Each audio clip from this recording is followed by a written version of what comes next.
Hi everyone, કેમ છો બધા? મજામાં? આજનો આપણો ટોપિક છે કંપનીમાં અકાઉન્ટેબિલિટી કલ્ચર કઈ રીતે બિલ્ડ કરવું.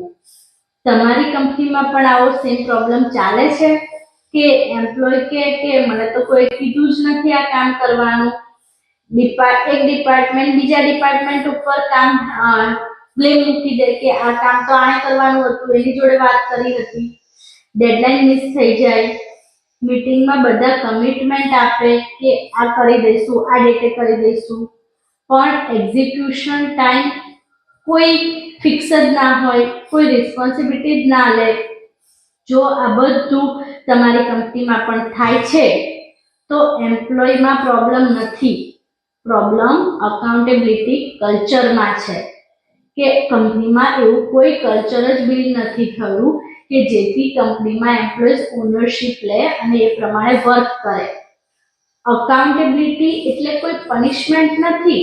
અકાઉન્ટેબિલિટી એટલે પોતાના કમિટમેન્ટની જવાબદારી પોતે લેવાનું એક mindset. Strong accountability culture automatic build નથી થતું. લીડરશિપ એક કોન્શિયસલી ક્રિએટ કરવી પડે કે જેથી એ કલ્ચર ઊભું થાય.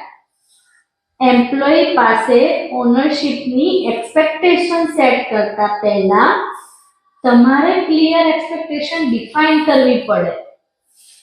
દરેક એમ્પ્લોય પાસેથી જાણવું જોઈએ કે દરેક એમ્પ્લોય પાસે આ 4 વસ્તુ ક્લિયર છે એ લોકોના માઇન્ડસેટમાં.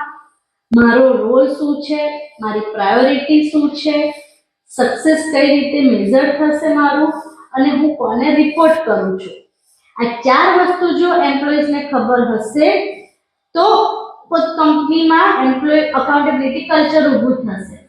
કન્ફ્યુઝન અકાઉન્ટેબિલિટીનો સૌથી મોટો દુશ્મન કહેવાય છે અને એના લીધે જ ઓનરશિપ નથી આવતી. સેકન્ડ સ્ટેપ, કેપીઆઈ અને કેઆરએ ડિફાઇન કરો. જે વસ્તુ મેઝર થાય છે એ જ ઇમ્પ્રૂવ થાય છે. એટલે દરેક રોલ માટે મેઝરમેન્ટ વાળા કેપીઆઈ અને ક્લિયર કેઆરએ ડિફાઇન કરેલા હોવા જોઈએ.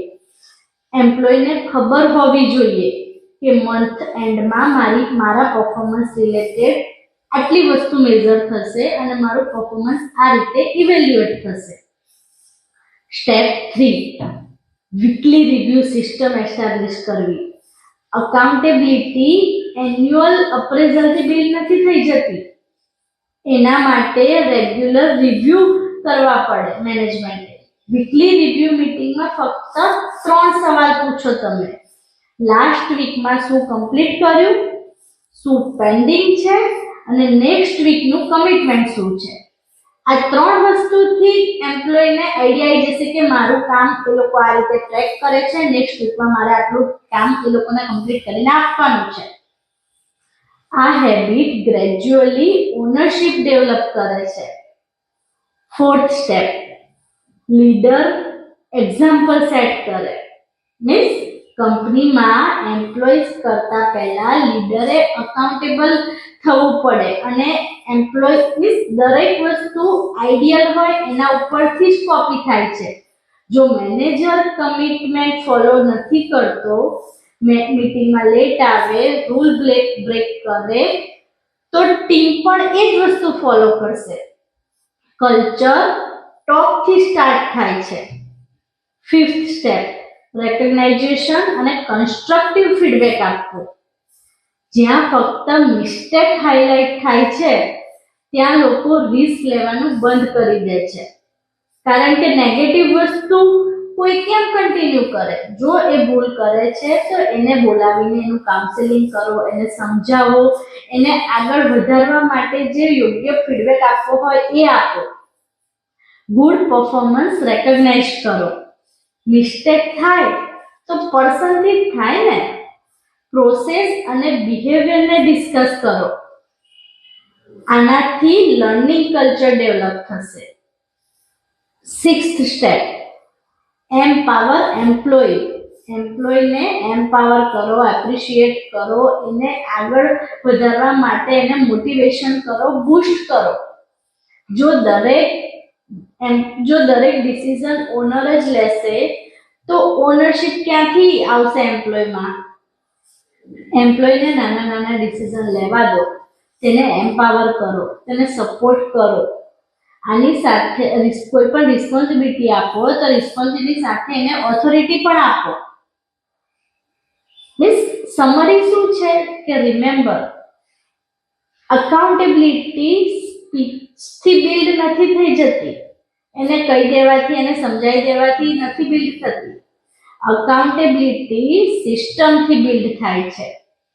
Clear role, clear KPI, regular review, leadership, discipline, recognisation, employee empowerment, આ બધી વસ્તુ ભેગી મળીને એક અકાઉન્ટેબિલિટી કલ્ચર બિલ્ડ કરે છે.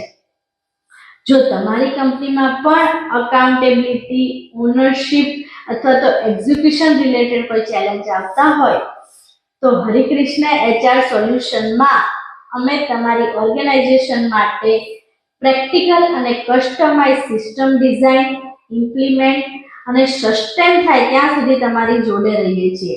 અમે ફક્ત કન્સલ્ટેશન નથી આપતા, અમે તમારી મેનેજમેન્ટ ટીમ સાથે કામ કરીને અકાઉન્ટેબિલિટી કલ્ચર બિલ્ડ કરવામાં પણ પાર્ટનર બનીએ છીએ. જો તમે ઓનર ડિપેન્ડન્ટ બિઝનેસમાંથી સિસ્ટમ ડિપેન્ડન્ટ ઓર્ગેનાઇઝેશન બનાવવા માંગતા હોય તો આજે જ અમારો કોન્ટેક્ટ કરો. Thank you.